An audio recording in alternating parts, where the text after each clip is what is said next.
আসসালামু আলাইকুম। তাহমিনাস লাইফ ক্যাপচারে আপনাদের সবাইকে স্বাগতম। কেমন আছেন আপনারা সবাই? আমরা সবাই আলহামদুলিল্লাহ ভালো আছি। চলে এলাম বরাবরের মতো নতুন আরও একটি ব্লগ নিয়ে। আশা করছি শেষ পর্যন্ত সবাই সাথেই থাকবেন।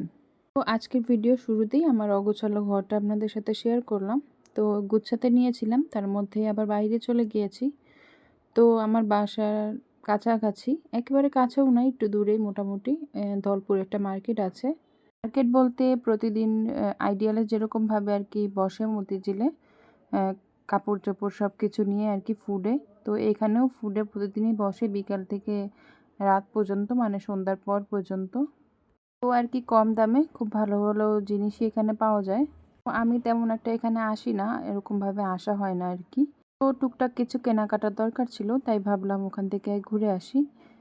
তো মোটামুটি সব কিছু এখানে পাওয়া যায় আর কি, খুঁজে বেছে নিতে হয়। তো এখানে আজকে প্রচুর পরিমাণের ভিড় ছিল, তাই তেমন একটা ভিডিও করা হয়নি। এখানে দুই একটা দোকান একটু খালি পেয়েছিলাম, সেখান থেকে একটু ভিডিও করে নিয়েছি। তো বেশি সময় ওখানে দেরি করা হয়নি, বাসায় চলে এসেছি তারপর। তো এসেই আগে আমার অগোছালো রুমটাকে ক্লিন করতে চলে এসেছি। আর এই যে পারফিউমের বোতলটা, বডি স্প্রে, এটাকে আমি ছুরি দিয়ে ফুটো করছি। আমি নিত্য প্রয়োজনীয় যে প্রসাধনীগুলো আছে সেগুলোর বোতলগুলো আমি এভাবেই নষ্ট করে তারপরে ফেলে দেই, কারণ চারিদিকে ভেজালের যে ছড়াছড়ি, এই বোতলগুলো তারা আবার সংগ্রহ করে ২ নাম্বার চকের যে জিনিসগুলো হয় ওগুলোই আবার এগুলোর ভিতরে রিফিল করে বিক্রি করে, আমাদেরকেই বোকা বানায় আর কি। তারপর অফ ক্যামেরায় আমি পুরো রুমটাকে ক্লিন করে নিয়েছি।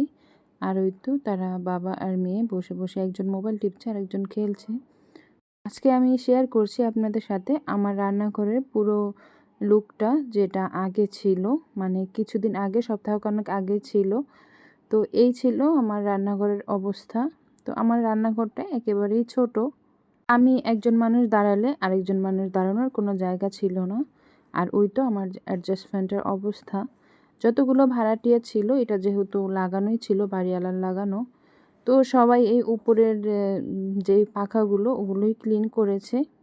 কিন্তু ভিতরে যে ফ্যানটার সাথে যে তেল কাস্টেগুলো পড়ে গেছে ওগুলো আর কেউ ক্লিন করেনি। তো দেখা যায় যে রান্না করার সময় আমি যখন ফ্যানটা ছাড়ি, এইভাবে বেয়ে বেয়ে তেল কাস্টাগুলো দেয়াল দিয়ে পড়তো আর কি নিচে। আর রান্না করার সময় মোটামুটি খুব বেশি সমস্যা হয়ে যেত আমার। তো ইচ্ছে ছিল বাসাটা ছাড়ার, তো আয় আর ব্যয়ের হিসাব মিলিয়ে দেখলাম যে বাসাটা ছাড়া এখন আর উচিত হবে না। তো বাসাটা যেহেতু ছাড়বো না, তাই রান্নাঘরটা নিজের মতো করে একটু সাজিয়ে নিলাম। আর এই হচ্ছে আমার এখনকার চেঞ্জ করার পরে রান্নাঘরের লুক। তো পুরো রান্নাঘরটাই ক্লিন করা হয়েছে, একেবারে A to Z, কোনো কিছু আর কি বাদ নেই। তো এই তো হাঁড়ি পাতিলগুলো আমি আবার সুন্দরভাবে গুছিয়ে নিয়েছি। রাফ ইউজ করার হাঁড়ি পাতিলগুলোই আমার এখানে থাকে। আর বড় বড় যেগুলো, ওগুলো তো আমি স্টোর রুমে উঠিয়ে নিয়েছি। আর এই তো জানালার গ্রিলগুলোও আমি ক্লিন করিয়ে রং করে নিয়েছি। আর ওই তো আমার অ্যাডজাস্ট ফ্যানটা, ওটাকেও আমি পরিষ্কার করে নিয়েছি, পুরো ফ্যানটা খুলে পরিষ্কার করা হয়েছে। আর রান্নাঘরের যে দেয়ালগুলো, ওগুলো আমি নিজেই রং করেছি। তারপর এই যে এই র্যাকটা রান্নাঘরের কাঠের, এটা পুরোটাই আমি ডিজাইন করে বানিয়ে নিয়েছি লোক দিয়ে আর কি। পুরো ডিজাইনটাই আমার সুবিধা মতো আমি দিয়েছি, ওনারা বানিয়ে দিয়েছে আর কি। তো রান্নাঘরটা তো আর ভেঙে বড় করা আমার পক্ষে সম্ভব না। তো আমি চেষ্টা করেছি এটুকুর ভিতরেই যতটুকু আমি খোলামেলাভাবে আর কি রাখতে পারি। তো এই যে দলপুর গিয়েছিলাম আপনাদের বলেছি, তো দলপুর থেকে আমি এই পাপোশটা নিয়ে এসেছি রান্নাঘরের জন্য। তো ওটাই এখানে আমি রেখে দিচ্ছি। আর এই যে আমার রান্নাঘরের যে পর্দাগুলো আপনারা দেখছেন, সেই পর্দাগুলো আমি আমার একটা পুরনো ওড়না দিয়ে বানিয়েছি। মানে এই ওড়নাটা কমপক্ষে আমার 11-12 বছর আগের। তো অনেক হেভি কাজ হওয়াতে এই ওড়নাটা ব্যবহার করতাম না, তাই এই ওড়নাটা এই কাজেই লাগিয়ে দিয়েছি। তো দেখলাম ভালোই লাগছে, খারাপ না। দলপুর থেকে মোটামুটি আরও কিছু জিনিস কিনা হয়েছে। এই গাছটা আমি নিয়েছি দলপুর থেকেই। আর ডিম রাখার জন্য এই স্ট্যান্ডটাও নিয়েছি। তো এটা তো আমার কম বেশি সব ইউটিউবার আপুদের ঘরেই আমি দেখেছি, যাদের ভিডিও আমি দেখি। তো ভাবলাম আমিও একটা নিয়ে নিই। তো আমার কাছে এই কালারটা ভালোই লেগেছে, তো আমি এটা নিয়ে এসেছি।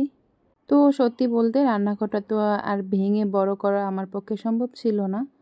তো এই ছোট রান্নাঘরটাতেই আমার জন্য আমি একটু খোলামেলাভাবে করে নিয়েছি, একটু সাজিয়ে গুছিয়ে নেওয়ার চেষ্টা করেছি আর কি। আর সবশেষে দেখলাম এতে আমি মোটামুটি সফলও হয়েছি। রান্নাঘরটাতে কাজ করতে এখন খুবই ভালো লাগে। আর আমার ডাইনিংয়ের এই জানালাটা আমি ডেকোরেশন করেছিলাম, সেটা তো আমি আপনাদের গত ভিডিওতে দেখিয়েছি। আসলে আমাদের যার যতটুকু আছে অতটুকুই যদি আমরা একটু সাজিয়ে গুছিয়ে রাখি, তাহলে কিন্তু দেখতে ভালো লাগে আর মনেও শান্তি লাগে। অনেকের বাসায় দামি দামি শোপিস আছে বা দামি দামি ফার্নিচার আছে, তো এগুলো দেখে মনে কষ্ট না নিয়ে, মানে লোভ না করে, যদি আমাদের যার যতটুকু আছে অতটুকু দিয়েই আমরা সাজিয়ে গুছিয়ে সুন্দরভাবে পরিপাটি হয়ে থাকি, আমার কাছে মনে হয় এটাই সবথেকে বেশি শান্তির। আমার বাসাটা হচ্ছে আমার সবথেকে শান্তির জায়গা। তো আমি চেষ্টা করি আমার শান্তির জায়গাটাকে সবসময় পরিপাটি রাখতে। আর আমার রান্নাঘরের এই ক্যাবিনেটটাও আমি একটু লাইটিং করেছি, আর এতে সাহায্য করেছে জান্নাতের বাবা আমাকে। উনি সুন্দরভাবে এই লাইটিংয়ের কাজটা করে দিয়েছে। আর এই লাইটিংটা করার পরে না রান্নাঘরের পুরো লুকটাই চেঞ্জ হয়ে গেছে, খুব সুন্দর লাগছিল দেখতে। তো গোছানো পরিপাটি জায়গায় কাজ করতেও কিন্তু অন্যরকম একটা শান্তি লাগে। আর আগে যে গোছানো পরিপাটি ছিলাম না তা কিন্তু নয়। আমি যে আপনাদের আগে যে রান্নাঘরটা দেখিয়েছিলাম, সেটা কিন্তু আমি অসুস্থ হওয়ার পরে, যেহেতু মাসখানেক আমি কোনো রান্না করতে পারিনি, রান্নাঘর ক্লিন করতে পারিনি, তো তখন সেই অবস্থায় রান্নাঘরটার এই অবস্থা হয়ে গিয়েছিল। তো আমার রান্নাঘরটা ক্লিন করে সাজিয়ে গুছিয়ে নেওয়ার পরে কেমন লাগছে এটা কিন্তু আপনারা অবশ্যই বলবেন। আরও কিছু কিছু ডেকোরেশন করার ইচ্ছা আছে। সব কিছু তো আর একেবারে করার সম্ভব না, আস্তে আস্তেই করতে হবে। তো যখন করব সেটা আপনাদের সাথে অবশ্যই শেয়ার করব। তো আজকের জন্য এটুকুই। যারা এতক্ষণ যাবত ধৈর্য ধরে আমার ভিডিওটি দেখছেন, তাদেরকে অসংখ্য ধন্যবাদ জানিয়ে আজকের জন্য বিদায় নিচ্ছি। আসসালামু আলাইকুম।